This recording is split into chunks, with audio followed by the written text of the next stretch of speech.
maka bertawakallah kepada Allah. Kerana sesungguhnya Allah mengasihi orang yang bertawakal kepada-Nya. Okey. Daripada ayat-ayat ini kita mencontohi sifat-sifat Rasulullah. GP sambung. Tingkatan mencontohi sifat Rasulullah.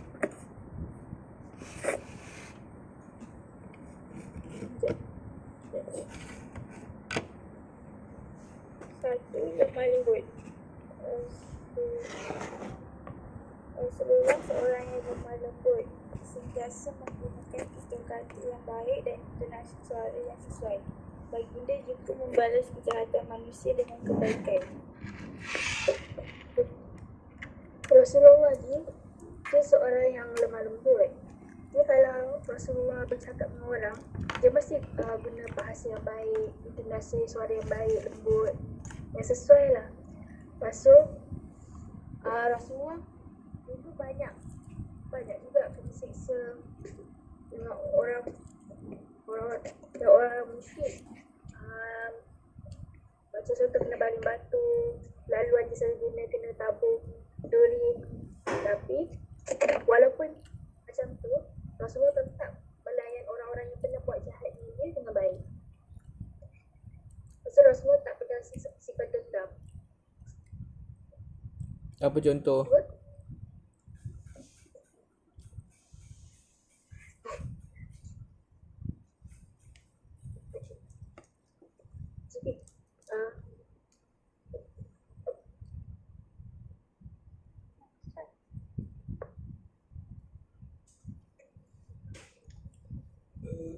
Yang kedua, pemaaf.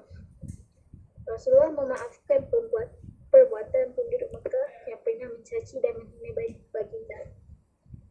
Walaupun penduduk Mekah semua pernah buat macam-macam pada Rasul, tabur duri kat laluan dia. Next slide kan? Next slide. Dah slide pertama lagi ni.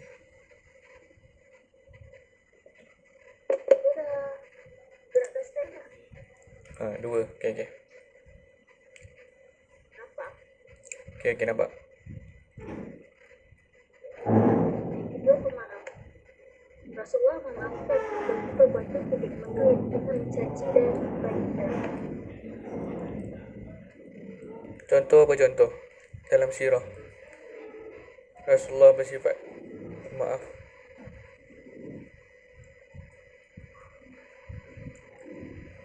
Farina group dengan siapa? GP lagi?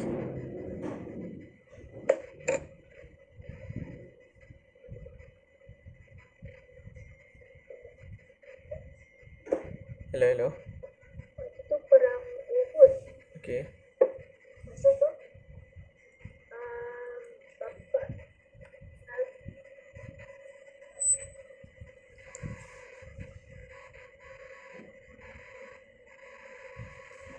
Macam mana? Perang Uhud, betul?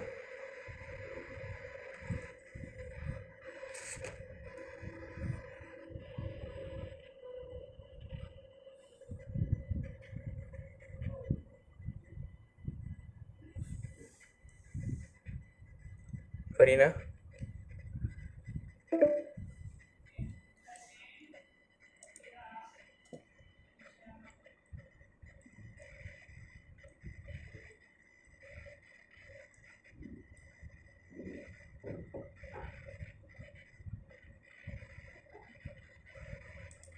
orang mana tiba-tiba bunuh orang yang kita sayang, kita mestilah marah kan. Marah yang betul-betul marah. Yelah sebab bunuh kot kan. Tapi Nabi dia terus tenang, terus maafkan orang. Tu perang Uhud Kalau dalam situasi di SDF macam mana?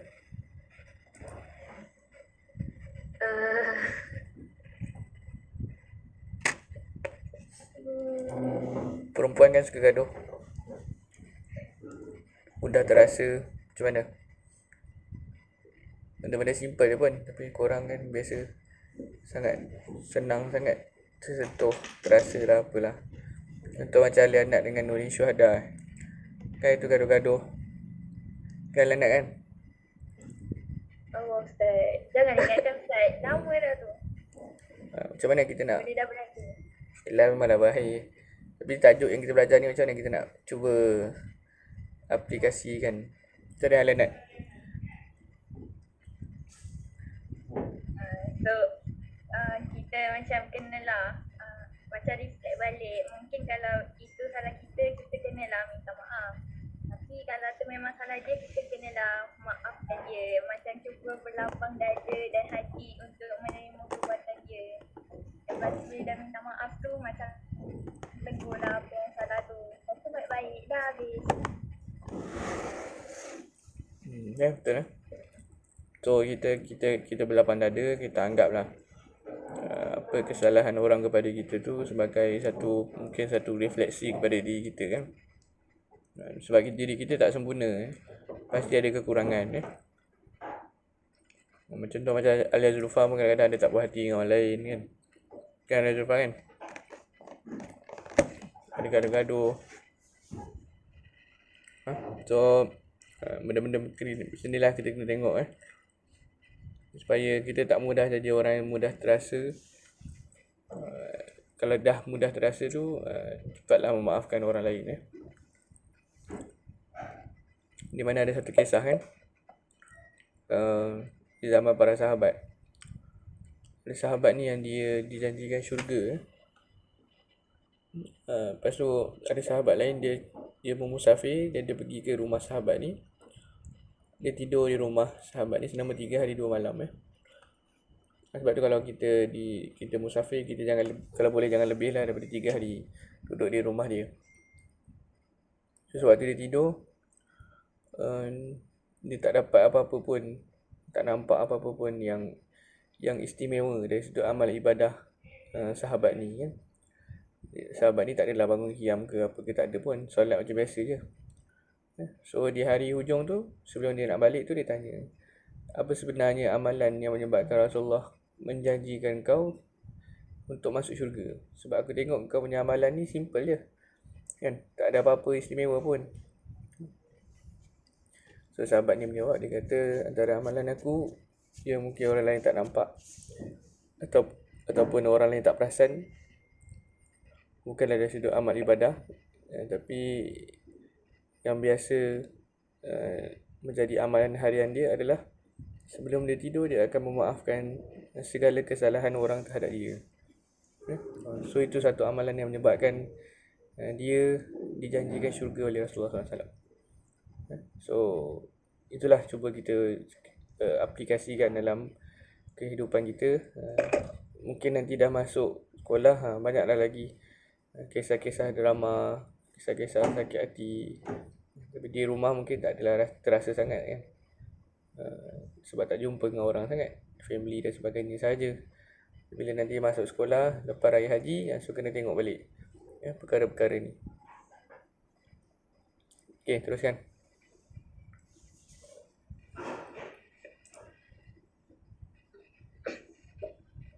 Yang 3, memohon keampunan untuk orang lain. Rasulullah selalu mendoakan umatnya agar diampuni oleh Allah walaupun mereka benar. Baginda terkadang cedera dalam perang Uhud, tetapi kita berdoa memohon keampunan untuk kaumnya. Hal ini juga diriwayatkan oleh Abdullah bin Mas'ud bahawa Rasulullah berdoa, Rabbirni fa innahum la ya'lamun. Ini maksudnya, ya Allah, ampunkanlah kaumku, sesungguhnya mereka tidak mengetahui.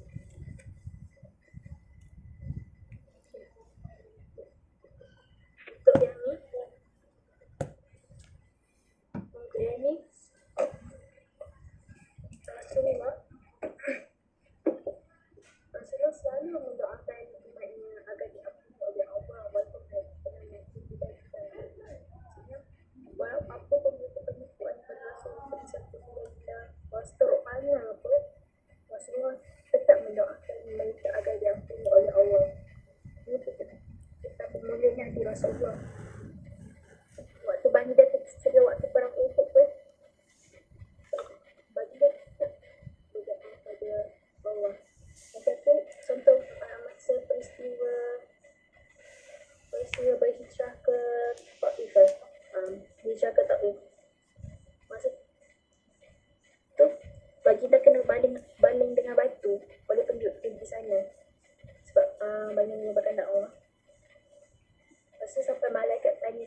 Rasulullah.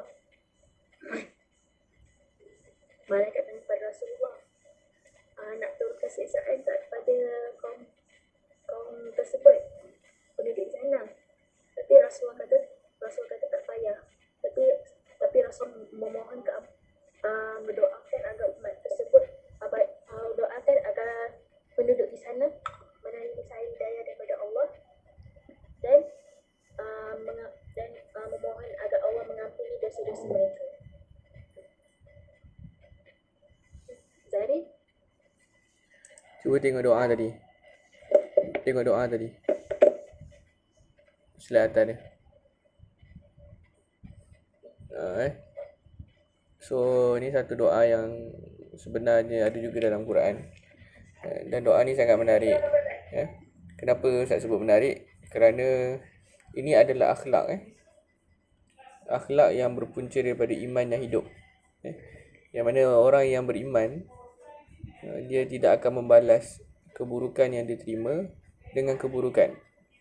Tapi dia akan membalas keburukan yang diterima dengan perkara yang baik. Sebab itulah ada pepatah mengatakan, apabila ada orang membaling batu kepada kita, kita baling semula kepada dia dengan baling buah. Beri kepada mereka semula buah. So itu satu perumpamaan lah.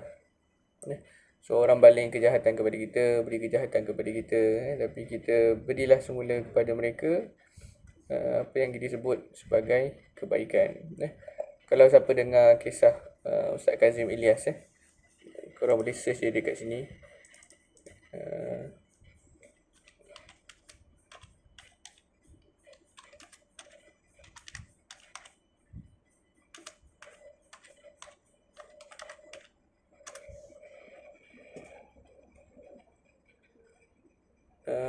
Ustaz Kazim Ilyas ni disihir. Dia disihir dengan sangat teruk lah. Antara perkara yang berlaku kepada dia, apabila dia nak keluar daripada rumah, dia akan jadi apa? Dia akan jadi pengsan. Yang kedua, dia nak makan nasi tu jadi ulat. Sebab ada orang sihir dia. Ni upah bomoh RM30,000. Yang mana ada seorang tu dia upah bomoh ni untuk apa, sakitkanlah Ustaz Kazim Ilyas ni, supaya tidak pergi dan tidak boleh berceramah. Katanya ada orang terasa dengan Ustaz Kazim Ilyas. Kita tengok sikit boleh ke nak habis cepat? Kita nak berkaitkan dengan doa. Boleh kita nak kaitkan dengan doa ni. Tuan-tuan, dalam buku saya yang semalam saya buat di masjid Surah As-Siddiq, Madrasah As-Siddiqin semalam, dalam buku tu saya ajar macam mana nak buat kalau kena santau dan macam mana nak mengelak kalau nak kena santau supaya tak terkena.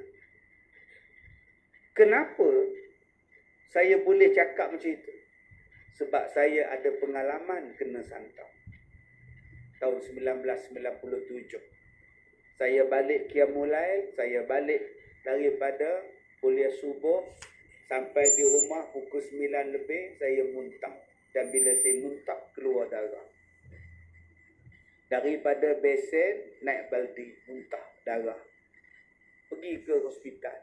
Doktor cakap jangkitan virus. Tak ada sakit apa, virus.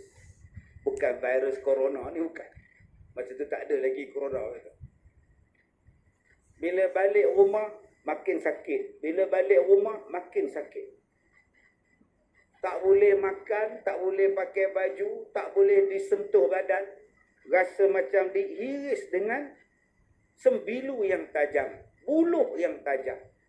Sakit tekak, tak boleh bercakap, tak boleh tidur. Setiap petang ada satu perempuan, dia datang di depan rumah saya, dekat pintu, dia cakap, padan muka engkau. Ceramah mengata pada orang, padan muka engkau. Orang lain tak nampak Kak Naf, saya seorang je nampak. Aduh. Kuku saya ni habis jadi hitam. Bila dia bawa balik ke kampung, datang ustaz-ustaz, dia kata kena santau. Sebab tu akak-akak cara paling mudah nak kena santau, tengok pada kuku. Cuba tengok kuku yang bahagian bawah yang dekat dengan isi, dekat dengan kulit tu. Warna apa sekarang? Warna apa? Putih. Bila putih, maknanya tidak ada santau. Sehat. Jari saya hari tu 10-10 tu, bahagian yang bawah tu semua hitam. Itu tandanya kena santau. Jadi senang nak tahu kena santau. Ada ustaz, makcik ada satu hitam ustaz. Itu terkapit pintu makcik. Itu bukan santau makcik, nampak benar nipu. Ada yang jawab ustaz, saya 10-10 hitam. Bahagian mana? Bahagian atas. Yang tu balik rumah, pergi potong kuku. Dah hitam legam dah kuku. Allah tuan-tuan. Sakit. Sebulan saya tak boleh bercakap. Sebulan saya tak kenal orang. Badan saya jadi kurus kering. Datang satu mimpi. Dia kata ubat untuk sakit santau kau ada 7 jenis. Besok engkau cari 7 jenis ni. Pukul 4:30 pagi saya bangun. Saya kejut isteri saya. Mama, tolong tulis ya 7 benda. Tulis, besok pagi lepas subuh saya buat. Pukul 11 saya dah boleh bercakap, dah boleh cik, dah boleh makan nasi, dah boleh dukung anak sulung saya. Masa tu umur baru 8 bulan. Tak lama lepas itu tuan-tuan, saya makan nasi, dah boleh ceramah balik, ceramah semua dah boleh. Saya makan nasi di rumah saya pukul 6 petang. Sebelum keluar mengajar kuliah maghrib.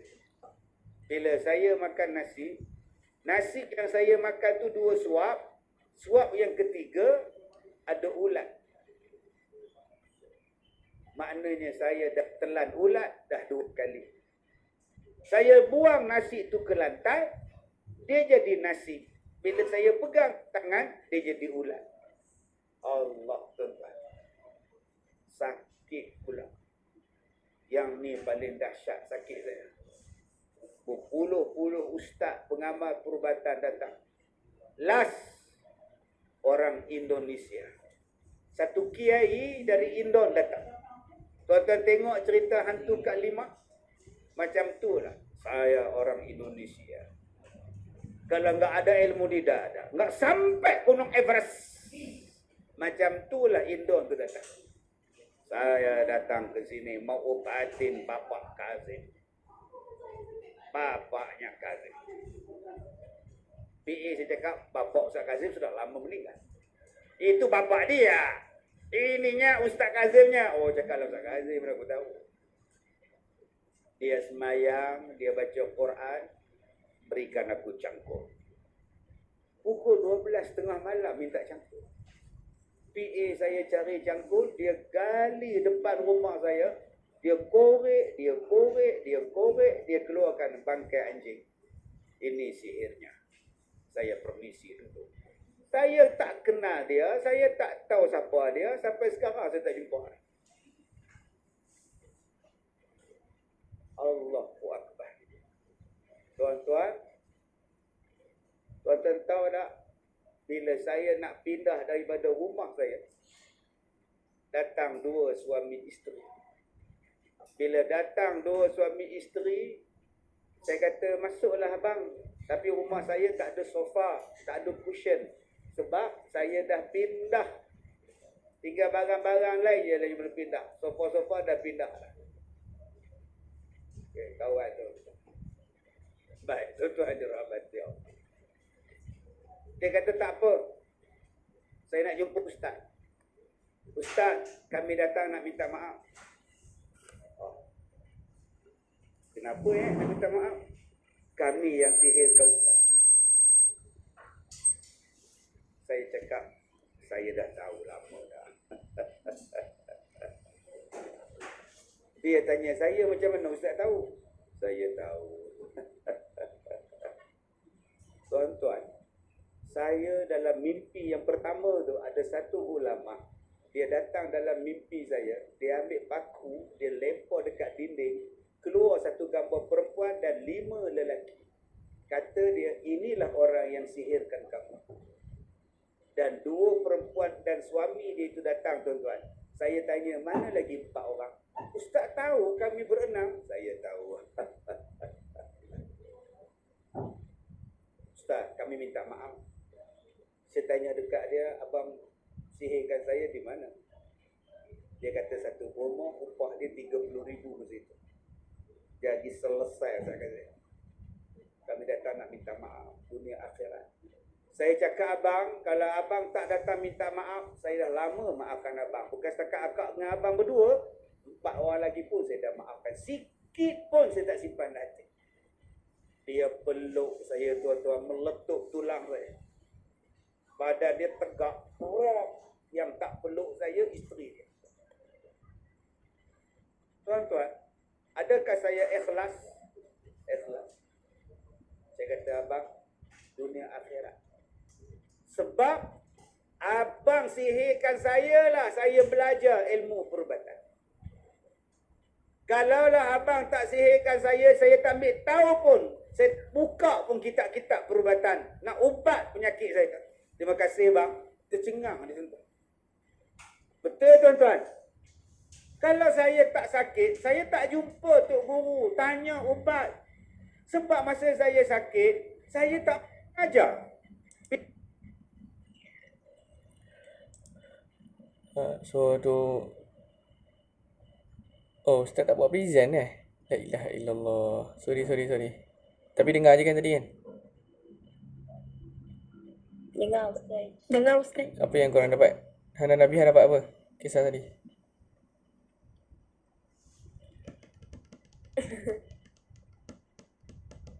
Apa nak kita kaitkan dengan tajuk kita hari ni?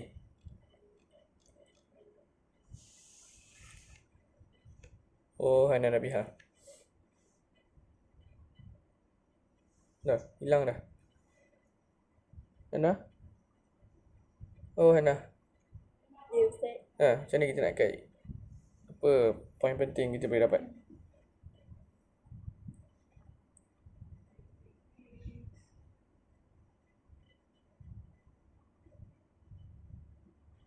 Tajuk kita hari ni tentang apa?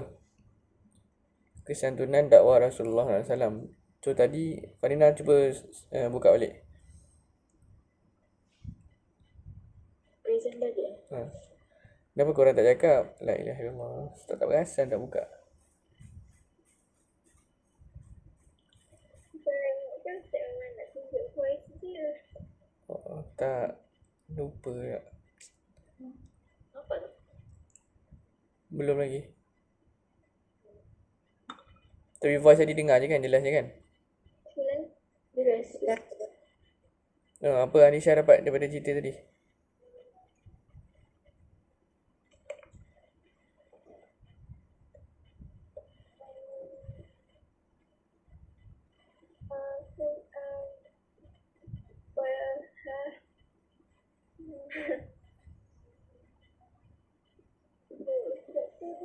Tak apa jelas. Suara Alisha. Dengar tak? Cakap lagi. Hello. Okay.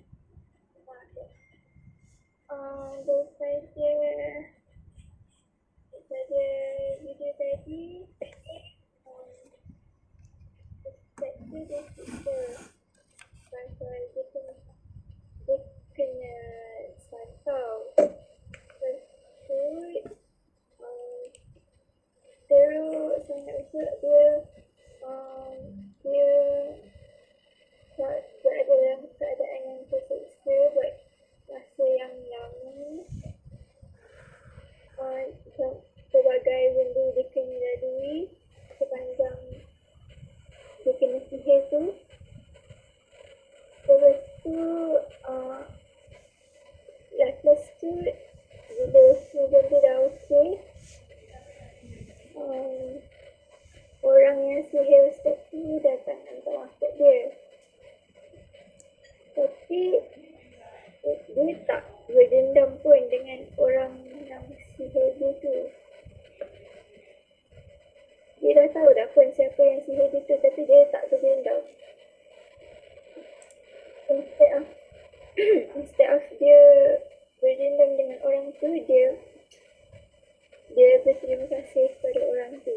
Sebab kalau bukan sebab diorang sihir ustaz tu, dia takkan belajar tentang ilmu sihir dengan ilmu perubatan semua tu. Kalau bukan pasal diorang lah, ustaz tu tak ambil tahu pun pasal benda-benda tu. So dengan ustaz tu kena sihir, dia telah dengan pengalaman ustaz tu kena sihir, dia telah tergerak untuk nak belajar ilmu-ilmu yang dia tak pernah terfikir pun nak belajar. Okay, so poin besar dia adalah pemaafan. Cuba slide yang sebelum dia. Slide sebelum. Pemaaf. Lepas tu yang ketiga kita belajar tadi, iaitu apa tadi? Selepas pemaaf, memohon keampunan untuk orang lain. Dan selepas itu ada satu doa kan, iaitu next.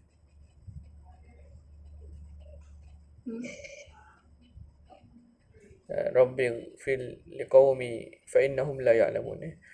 Seperti yang Farina sebut tadi, kisah di Taif, mana ketika itu malaikat telah offer kepada Rasulullah untuk mencampakkan gunung kepada penduduk Taif kerana mengasari baginda baling batu sehingga berdarah. Nabi SAW ketika itu sedang berdakwah kan. Tapi Nabi SAW berkata mungkin bukan mereka yang memeluk Islam, tapi nanti cucu-cucu mereka akan memeluk Islam. Betul, benar dan makbul doa Nabi tersebut. Akhirnya penduduk Taif itu, cucu dan cicit mereka memeluk Islam. Dan mereka didoakan dengan doa seperti ini, Rabbighfir liqaumi fa innahum la ya'lamun. Sebab itulah jika ada orang yang membuat apa kita panggil perkara-perkara yang tidak baik kepada kita, apa yang kita boleh lakukan adalah mendoakan mereka supaya diberikan hidayah. Kalau akhlak mereka tu memang teruk, kawan-kawan kita, kakak-kakak kita ke, junior kita ke, jangan lupa untuk mendoakan mereka supaya diubah perangai-perangai buruk mereka menjadi wanita solehah. Instead of kita mencaci, kita mengeluarkan kata-kata kesat, kita balas balik keburukan dengan keburukan. So kita balaslah dengan mendoakan rakan-rakan kita, orang-orang yang telah menyakiti kita dengan doa-doa seperti contohnya diampunkan dosa, diberikan akhlak yang mulia. So perkara-perkara inilah yang kita cuba applykan dalam kehidupan seharian kita. Faham ke? Okay, next. Zahri?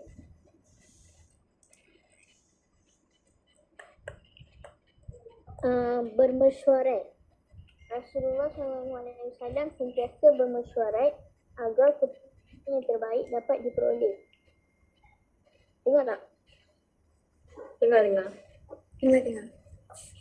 Contohnya, Rasulullah SAW menerima cadangan Salman Al-Farisi untuk menggali parit semasa Perang Khandaq.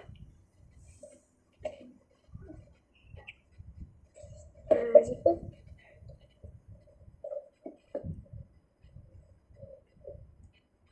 Haji bin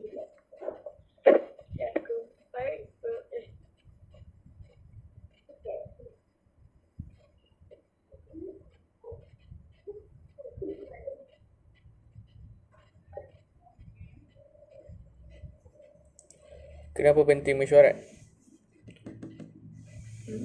Kenapa penting mesyuarat, Zarin?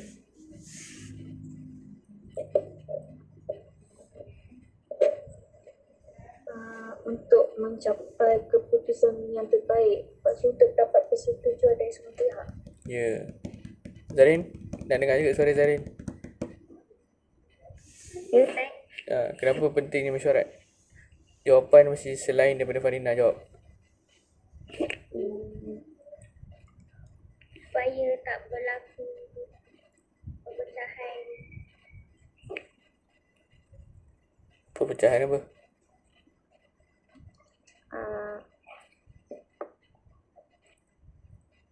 Supaya masyarakat tak berpecah belah.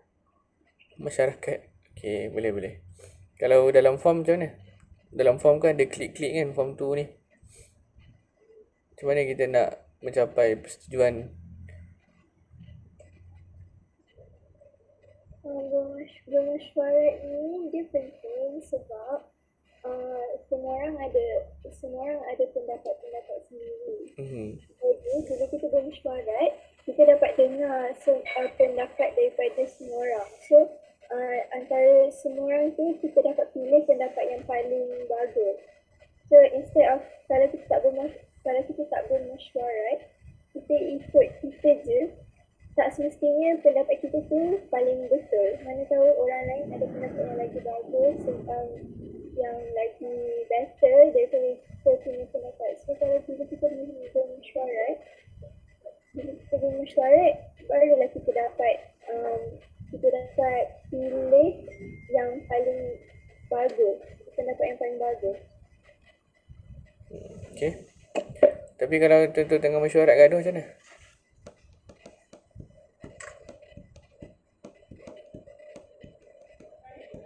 Tu siapa ada pandangan? Macam mana Hazwani? Kita kan ramai klik. Dalam satu batch kan ada banyak-banyak kumpulan. Susahlah juga kalau kita nak tentukan satu keputusan kan. Macam mana? Pandangan. Kenapa? Kalau contoh Ustaz cakap tadi klik kan. Dengan adanya klik dan kumpulan-kumpulan kawan ni, apa yang menghalang kita daripada, kenapa klik tu menghalang kita daripada mencapai satu sepakat? Yelah kan ramai orang, ramai pandangan. Sebila ramai pandangan mesti dia nak pandangan dia tu menang kan. Tu macam mana? Kalau pandangan dia tidak diterima, cadangan dia tidak diterima, nanti mesti orang lain ataupun dia sendiri tidak akan ikut. Kalau besar kepala.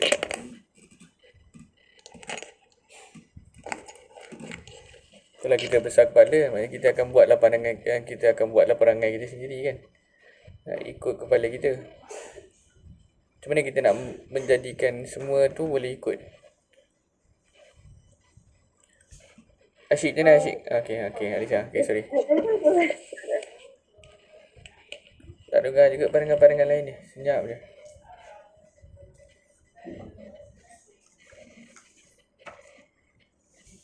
Asyik. Nurin Ustaz Nurin.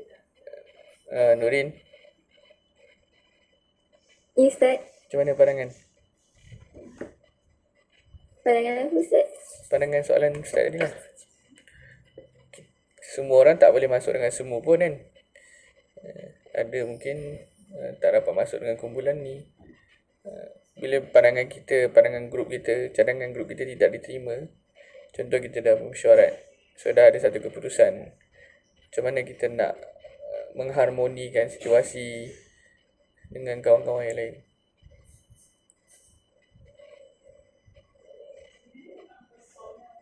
Ustaz, tapi kan before kita bagi satu keputusan tu, Okay. mesti kita akan bagi dia dulu macam majority ke or semua setuju ke. Okay. Teruskan. So kalau ada banyak pendapat, mesti diorang akan explain diorang punya pendapat dulu, and then baru semua orang consider macam pendapat mana better. Okay. Ada lagi? Okay, terima kasih Hana atas input. Nurin, macam mana Nurin?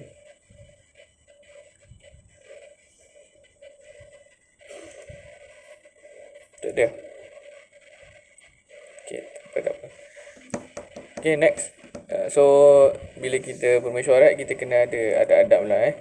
So bila satu pandangan telah dipersetujui, so kita sebagai orang yang bersama-sama dalam mesyuarat tersebut, perbincangan tersebut kena bersetuju dan menyokonglah apa kedua keputusan yang telah diputuskan, dan buatlah cadangan yang disetujui oleh semua pihak, walaupun pandangan kita, cadangan kita tidak diterima.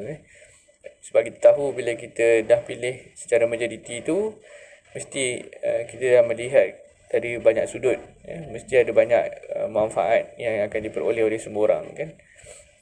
So sebab itulah kita tengok sini kisah dia, Rasulullah bermesyuarat supaya mendapat satu keputusan yang terbaik untuk semua orang. Sebab itulah juga dicontohkan di sini Rasulullah menerima cadangan salah seorang sahabat yang bernama Salman Al-Farisi ketika perang Khandaq. Salah satu strategi dalam perang tersebut ialah menggali parit. Okay, next. Zikir baca. Yang kelima, berazam dengan bertawakal kepada Allah. Rasulullah sentiasa berazam bertawakal ketika melaksanakan sesuatu pekerjaan. Misalnya, Rasulullah bertugas untuk menuju ke Medan Uhud setelah bermesyuarat dengan para sahabat. Jabir diriwayatkan bahawa Rasulullah bersabda,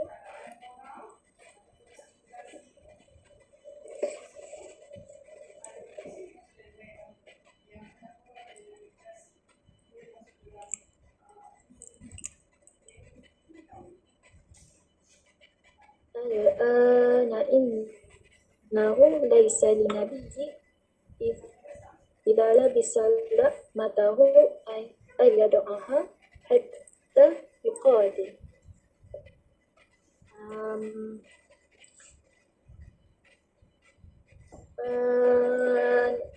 Zulaikha ada? Zulaikha, Ada baca maksud dia. maksud sekarang sesungguhnya tidak mungkin bagi seorang nabi apabila memakai baju perangnya membukanya kembali sehingga dia berperang. Terima kasih. Untuk yang ni, Rasulullah sentiasa berazam dan bertawakal ketika melaksanakan sesuatu pekerjaan. Yang ni kita boleh mengambil contoh daripada sifat Rasulullah, yang Rasulullah sentiasa berazam dan bertawakal ketika melakukan apa-apa pekerjaan. Contohnya, Rasulullah bertugas untuk menuju ke Medan Uhud setelah bermesyuarat dengan para sahabat. So, kalau kita nak melakukan sesuatu tugas atau pekerjaan, kita kena ada azam yang tinggi dan kita kena bertawakal kepada Allah. Macam kita kena mengharapkan pertolongan Allah lah. Tapi kita tak ada mengharapkan je, kita pun kena ada azam, kena ada usaha. So kalau nak melakukan apa-apa, kita kena usaha. Kita kena ada azam.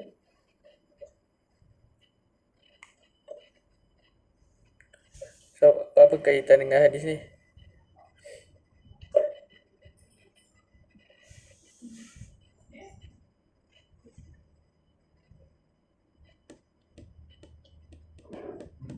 Macam mana nak kaitkan dengan hadis tu?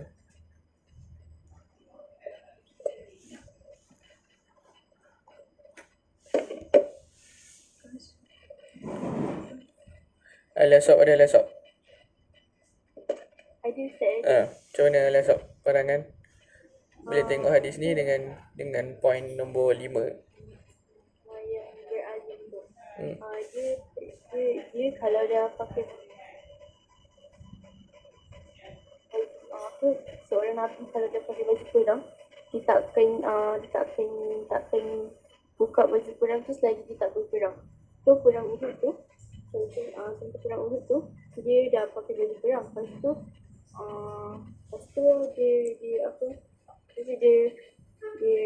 dia bermesyuarat dengan dia punya kumpulan tu, yang bermesyuarat, lepas tu dia bertegas yang dia nak pergi perang juga sebab dia dah berazam. Lepas tu dia berazam dengan sekejap. Berazam dengan apa tadi? Dia berazam dengan apa? Dia dah berazam dengan sekejap.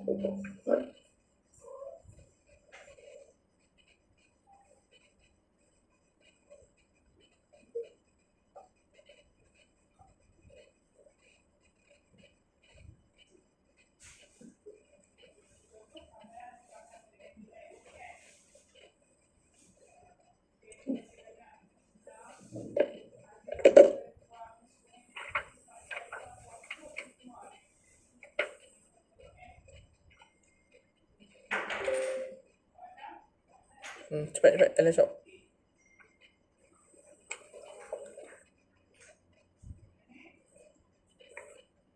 Karina nak tengok slide nombor 12 boleh tak? Dia dah berazam dengan bertawakal kepada Allah. So maknanya dia bertegas untuk menuju ke medan perang sebab dia dah bertawakal kepada Allah. So dia berazam yang dia nak pergi perang tu juga. Okay. So itulah bila digambarkan bila Rasulullah telah memakai pakaian perang tu, maksudnya tidak ada langkah ke belakang lah. Tidak ada perkara yang akan dilihat ke belakang. So maksudnya bila dah memakai baju perang, maksudnya tanda Rasulullah betul-betul bersedia, dan next step adalah bertawakal kepada Allah Subhanahu Wa Taala. So itulah perkara yang kita boleh ambil. Contoh kita nanti dah SPM, nak PJ3 dan sebagainya. So persediaan tu perlu dibuat lebih awal, so supaya kita lebih bersedia, dan bila nak masuk dewan exam dah tak ada dah kalau tengok buku ke apa, dah tinggalkan semua perkara-perkara tersebut dan bertawakal kepada Allah SWT. Begitu juga dalam urusan-urusan harian kita. Ada perkara-perkara yang mungkin kita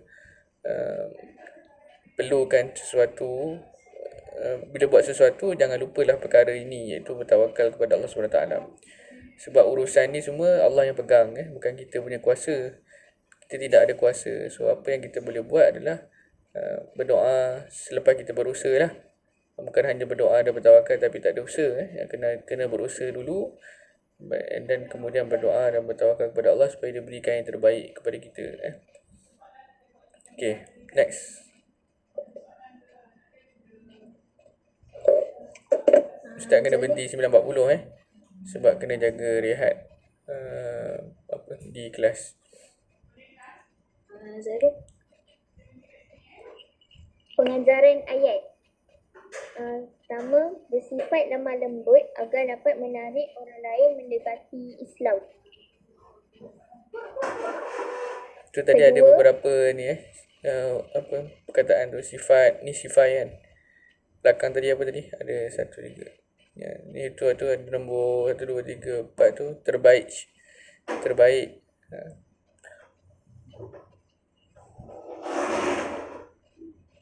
Kedua, memupuk sifat pemaaf kerana sifat ini dapat mengelakkan perpecahan.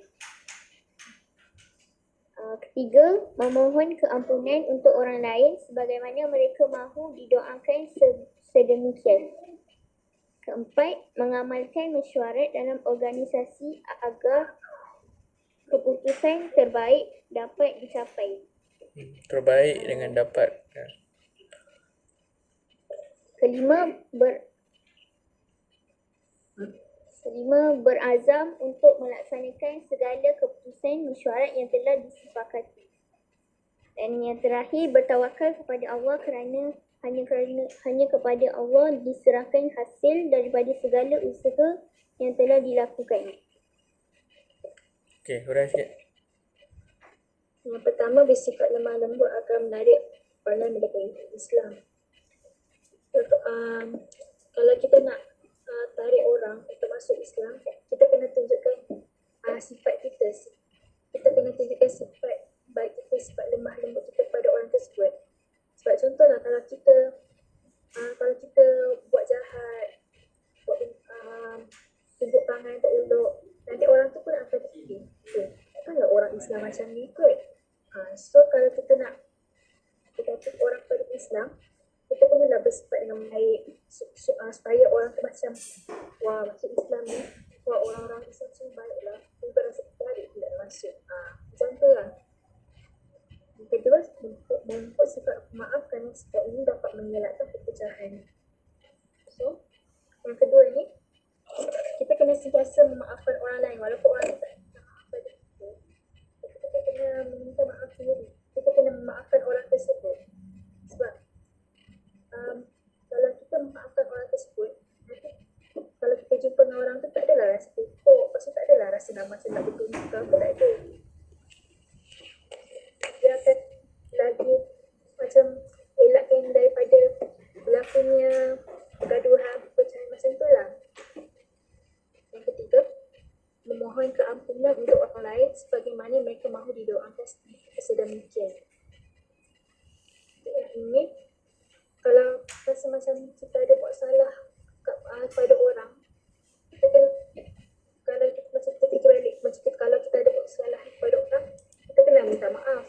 Tak perlu pun kita tunggu kita buat kesalahan. Kita kan sentiasa macam tu minta maaf pada orang tu. Kau-kau kita terbuat kesalahan pada orang tu tapi kita tak sedar yang kita terbuat kesalahan tersebut. Sebab kalau kita selalu minta maaf ke orang, mesti nak macam kalau orang tu buat salah, nak orang tu minta maaf kita pada kita. So bagaimana kita nak orang memaafkan kita, macam tu lah kita kena macam minta maaf pada orang. Yang keempat, mengamalkan mesyuarat dalam organisasi agar keputusan terbaik dapat dicapai. So macam mesyuarat, tak kisahlah waktu kita kerja ke, waktu kita sekolah ayat.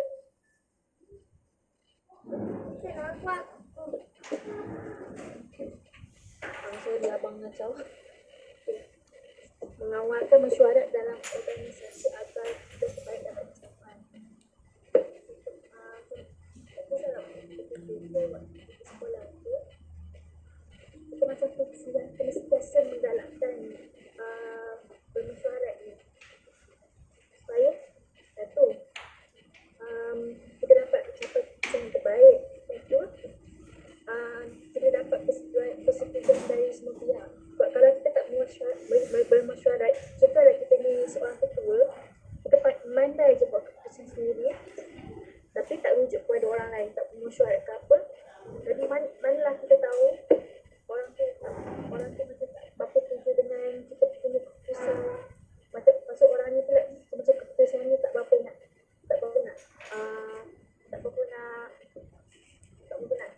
elok. Orang tu ada keputusan yang lagi baik, kita mana tahu. Kalau kita buat keputusan sendiri, boleh terjadi pergaduhan.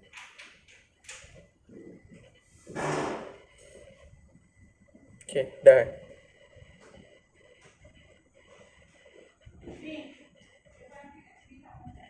Farina?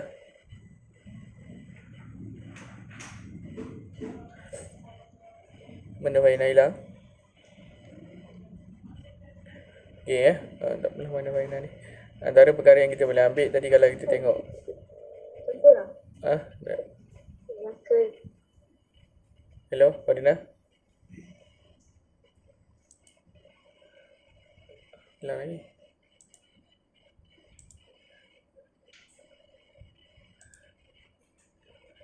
Ni salah satu contoh yang kita boleh ambil nanti ada masa boleh tengok balik cerita ni. Yang mana ketika kita nak tengok berkenaan dengan pemaaf pemaaf berlemah lembut ketika Sultan Muhammad Fatih masuk membuka Konstantinopel semula, baginda tidak langsung buat seperti apa yang orang Kristian buat iaitu membunuh semua orang dengan kejamnya. Tapi apa yang baginda buat adalah baginda memaafkan dan bahkan baginda memberikan kebebasan untuk orang beragama Kristian kembali ke tempat masing-masing dengan perlindungan lagi So begitulah sebenarnya cantiknya Islam. baginda, begitu jugalah kita tengok Rasulullah betapa santunnya baginda dengan even orang non-Muslim, betapa santunnya. So begitulah kita cuba ambil akhlak daripada Rasulullah SAW ini, contoh ikutan teragung kita, dan juga kisah-kisah yang kita telah tengok sebentar tadi. Dan kalau juga kalau kita nak tengok cerita-cerita lain, kita boleh buka juga Ustaz Abid Liu. Ustaz Abid Liu antara orang yang kita boleh sangat-sangat ambil manfaat ataupun ambil contoh akhlaknya. Di sebalik besi buruk,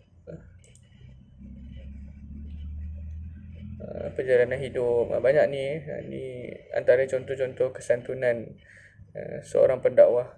Kita susah sedikit nak nampak gambaran macam Rasulullah buat. Kita boleh tengok dah cerita-cerita Ustaz Abid Liu ni, ambil apa yang mereka buat.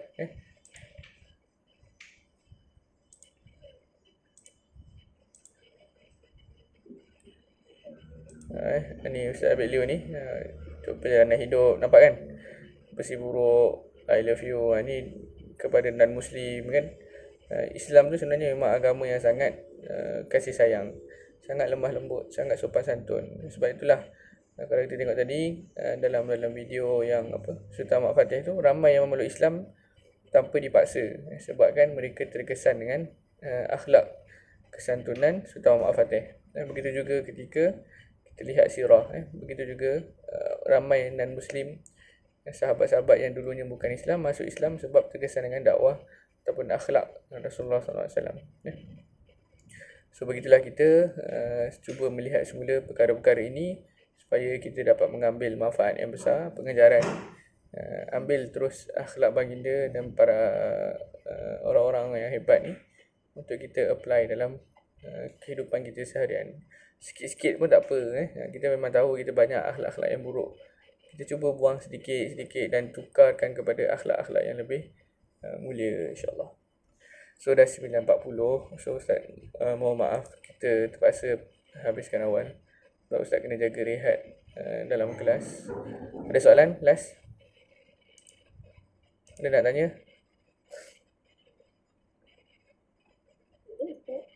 Tak ada kalau tak ada apa-apa, insyaAllah terima kasih kepada kumpulan Farina.